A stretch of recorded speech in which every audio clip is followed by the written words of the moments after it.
Esse vídeo não é um vídeo sobre a fé das pessoas, ok? Você precisa assistir para entender, então, por favor, vai assistindo e vamos falar sobre cristianismo versus negritude, porque foi esse o nome que eu consegui colocar para o título.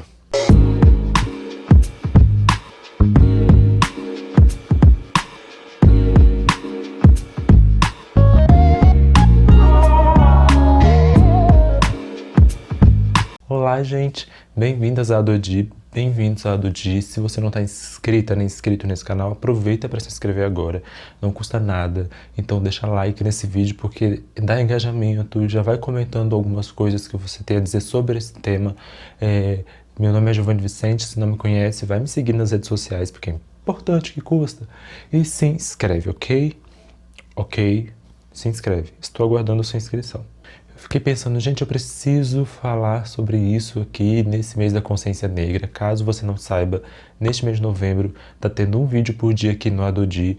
Tá lá na playlist os vídeos que já foram postados. Essa saga de um vídeo por dia aqui nesse mês de novembro tá acabando, porque o mês tá acabando, vai até o dia 30, por conta da questão da consciência negra, e todos os vídeos são pautados por essa temática.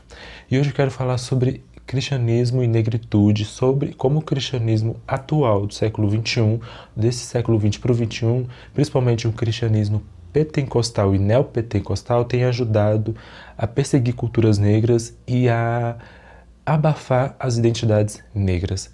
Então aqui eu estou pensando essa instituição, não estou falando da fé das pessoas. A gente tem vivido um momento muito problemático e de muita violência racista contra terreiros de candomblé, e aí a gente tem percebido, por exemplo, toda uma movimentação, e aí eu vou deixar links aqui, de, por exemplo, traficantes gospel,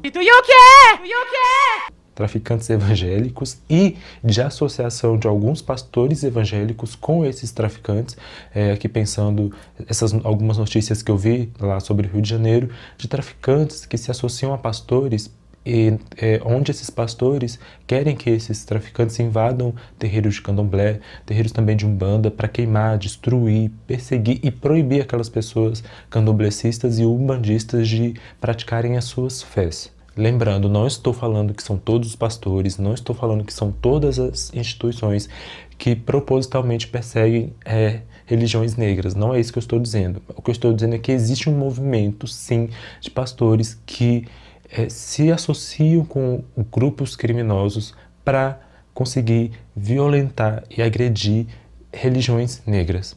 Quando essa associação não acontece, existem outras maneiras de agredir essas religiões. Existem muitos pastores, por exemplo, que utilizam as entidades, os orixás do candomblé, por exemplo, para endemonizar essas entidades e criar ali entre os seus fiéis uma ideia de que essas entidades são demoníacas e que, por serem demoníacas, elas podem ser perseguidas, e que os fiéis e os fiéis dessas religiões que cultuam esses orixás são pessoas inferiores, então elas podem sim ser atacadas. E por mais que esses pastores não digam que essas pessoas, por exemplo, candomblecistas, por mais que eles não digam explicitamente que se deve atacar essas pessoas, quando você endemoniza alguém, dentro da cultura cristã, tudo aquilo que está ligado ao demônio precisa ser atacado, porque tudo que está ligado à imagem demoníaca, pro cristianismo, é algo ruim, é algo inferior. E aí quando um pastor evangélico demoniza os orixás e, consequentemente, demoniza todas as pessoas que cultuam esses orixás, ele está, sim, indiretamente permitindo que essas pessoas que cultuam esses orixás sejam atacadas pelos seus fiéis evangélicos, por exemplo. Então tem existido muita violência nesses discursos, nessas pregações de muitos pastores que estão, de alguma forma, legitimando essa violência contra religiões de matriz africana. E eu estou falando principalmente de igrejas como Assembleia de Deus, Universal, Deus é Amor, e todas essas denominações que existem hoje em dia, que são igrejas mais recentes, mais novas, se a gente for pensar em termos de história. Então esse cristianismo, principalmente pentecostal e neopentecostal, tem ajudado a legitimar uma violência racista na nossa sociedade, principalmente contra religiões de matriz africana, e uma violência que é extremamente agressiva, porque isso tem legitimado coisas como pessoas que frequentam essas religiões de matriz africana serem apedrejadas na rua, serem agredidas, terem seus terreiros queimados, invadidos, destruídos, as imagens dos terreiros destruídas e por aí vai. E sim, a gente tem que chamar isso de racismo, porque grande parte do ataque a essas religiões é porque, vamos aqui pensar o candomblé, é porque é uma religião negra, é uma religião praticada por pessoas negras, historicamente é uma religião negra, criada pelo povo negro. E aí existe um fator de racismo aí, porque durante muito tempo, inclusive, e aí a gente pode voltar mais atrás, na época que essas igrejas neopentecostais não existiam, mas a igreja católica já existia, de como a imagem de pessoas negras sempre foi associada a algo ruim, tanto no linguajar, quanto, por exemplo, quando você via imagens do demônio sendo representado como um ser de cor de pele escura, e aí você tem um anjo de cor de pele clara. Isso entrou no imaginário da população brasileira de um jeito, assim, absurdo. Então, como as religiões negras são negras, né, feitas por pessoas negras, o racismo aqui existente permite que essa sociedade brasileira ataque essas religiões, porque afinal de contas, no final das contas, o que está atacando é a cultura negra, são as pessoas negras, e se está atacando as narrativas negras. Então sim, existe racismo quando se ataca essas religiões de matriz africana, quando se ataca o candomblé, porque são religiões negras e tudo que é negro é associado a algo ruim, a algo não muito bom, a algo passível de ser agredido. Eu só voltei um pouco atrás na história para a gente poder pensar que também não dá para colocar essas igrejas pentecostais e neopentecostais como as criadoras dessa perseguição a essas religiões negras, por exemplo. Mas para pensar um pouco mais de como a sociedade brasileira lida com as religiões negras e de como, voltando agora para o nosso tempo, essas religiões, essas igrejas neopentecostais e pentecostais têm fortalecido e ajudado a fortalecer esse racismo e essa violência racista contra as culturas negras. E aí, sobre o abafamento das identidades negras, é de como essas igrejas, por mais que não neguem para as pessoas negras que elas sejam negras, elas têm um discurso que maquia a desigualdade. Porque quando você diz que somos todos filhos de Deus,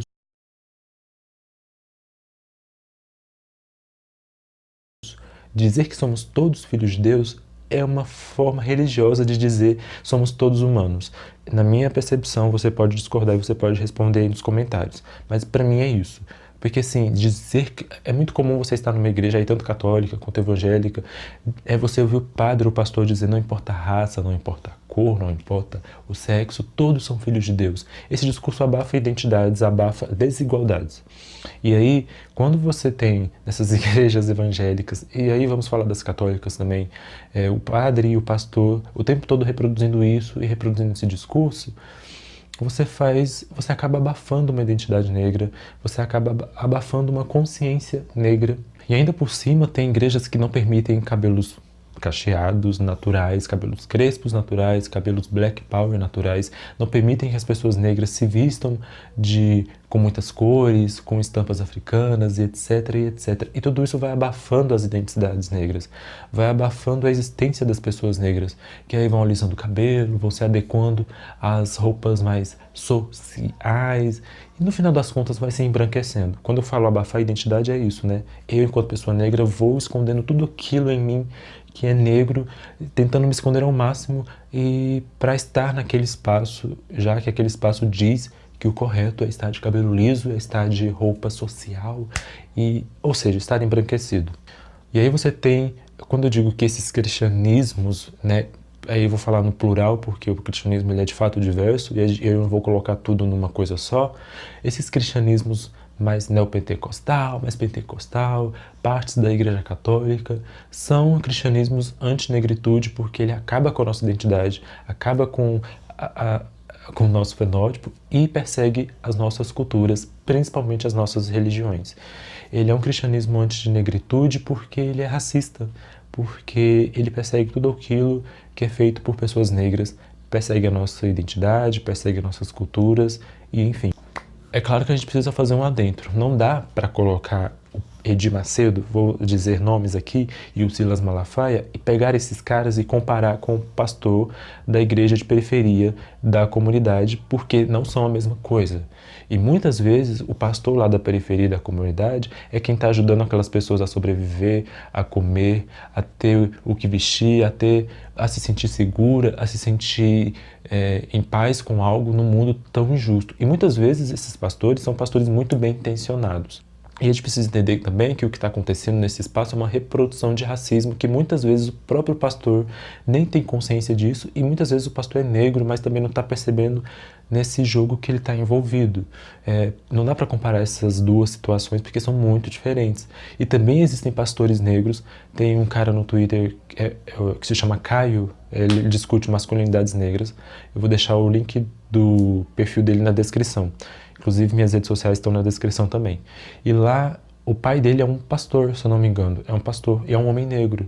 E lembrando que existem homens negros e mulheres negras comandando igrejas evangélicas e que são pessoas conscientes da sociedade que vivem, são conscientes do racismo em que elas estão inseridas e que fazem questão de tratar desses temas dentro de suas igrejas e dentro de suas comunidades. Por isso que eu estou usando o cristianismo no plural e também para dizer que a gente não pode jogar tudo no mesmo bolo, porque não dá. É muito diverso a coisa. Então não dá para comparar o carinha pastor da periferia com o pastorzão aqui, rico, milionário, porque são situações diferentes. Por mais que sim possam existir pastores muito mal intencionados nesses espaços periféricos.